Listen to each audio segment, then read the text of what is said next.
FIFA president Gianni ইনফান্তিনোর নেতৃত্বে এবার প্রকাশ্যে প্রশ্ন তুলেছেন বর্তমান ও সাবেক একাধিক তারকা ফুটবলার। ফিফা উপদেষ্টা মণ্ডলীর এক সদস্য সহ বিভিন্ন দেশের খেলোয়াড়রা বিশ্ব ফুটবল সংস্থার নেতৃত্বে পরিবর্তনের দাবি জানিয়েছেন। এতে বিভিন্ন কনফেডারেশনের সমালোচনার পর নতুন করে চাপে পড়েছেন ইনফান্তিনো।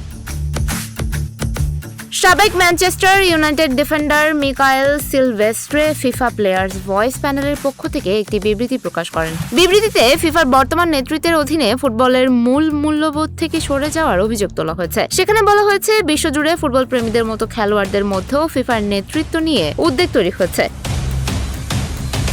বিবৃতিতে আরও অভিযোগ করা হয়, গুরুত্বপূর্ণ অনেক সিদ্ধান্ত নেওয়ার ক্ষেত্রে খেলোয়াড়দের সঙ্গে যথাযথ পরামর্শ করা হয় না। এমনকি ফুটবলের সবচেয়ে গুরুত্বপূর্ণ অংশীজন ভক্তদের মতামতও যথেষ্ট গুরুত্ব পাচ্ছে না বলে দাবি করা হয়েছে।